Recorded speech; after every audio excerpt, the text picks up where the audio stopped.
एक घर की सच्ची कहानी read real story in Hindi. आपको पसंद आएगी। मुसीबत तो हमेशा साथ में रहती है, इसलिए आपको उनके साथ ही चलना पड़ता है, तभी आप अपनी मंजिल तक पहुंच जाते हैं। उसके पास पढ़ने के लिए समय नहीं था, क्योंकि वह हर वक्त काम में लगा रहता था। सुबह उठते ही वह अपने खेत में चला जाता था और सारा काम करके ही घर आया करता था। उसे पिताजी अक्सर बीमार ही रहते थे। वह उनकी सेवा भी बहुत करता था, लेकिन जब भी उसके साथ के लड़के स्कूल जाया करते थे तो वह भी यही सोचा करता था, मगर क्या किया जा सकता था।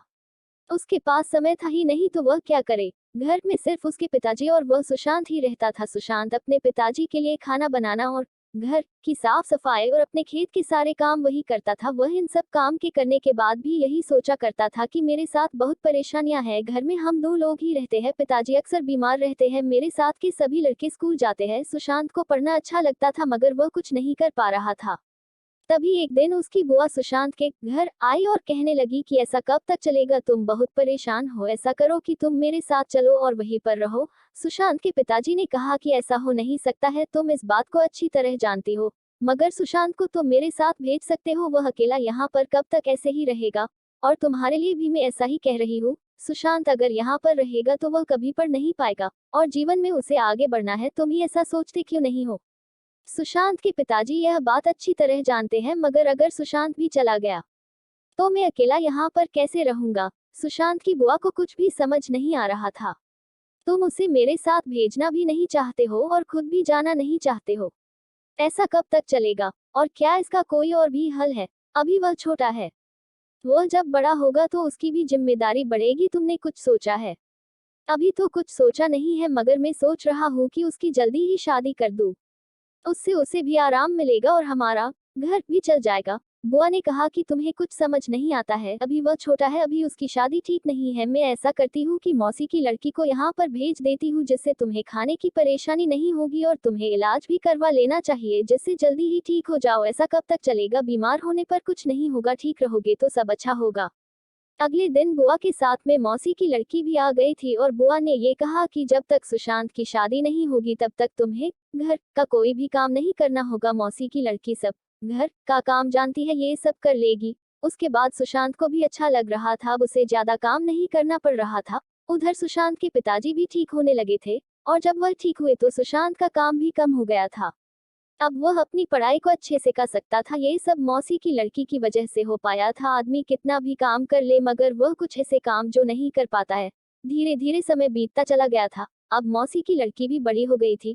उसके बाद बुआ ने कहा कि इसकी भी शादी का रिश्ता आने लगा है, और मेरी मानो तो सुशांत की भी अब शादी कर सकते हो। मौसी की लड़की का रिश्ता तय हुआ तो सुशांत ने भी बहुत अच्छी तरह से घर में तैयारी की थी।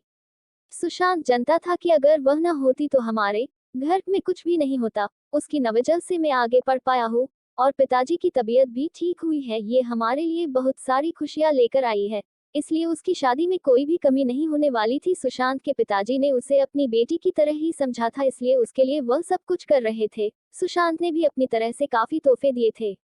जब शादी का प्रोग्राम समाप्त हुआ तो सभी लोग अपने अपने घर चले आए थे। सुशांत के पिताजी ने भी सुशांत की शादी तय कर दी थी, क्योंकि अब वह घर को खाली नहीं रखना चाहते थे। इसलिए सुशांत की शादी भी अब तय हो गई थी, और अगले महीने उसकी शादी थी। सुशांत भी अपने पिताजी को खुश देखना चाहता था, क्योंकि वह जानता था कि पिताजी ने जीवन भर बहुत मुश्किल में मुझे संभाला है, और धीरे धीरे पिताजी का काम भी कम कर दिया था।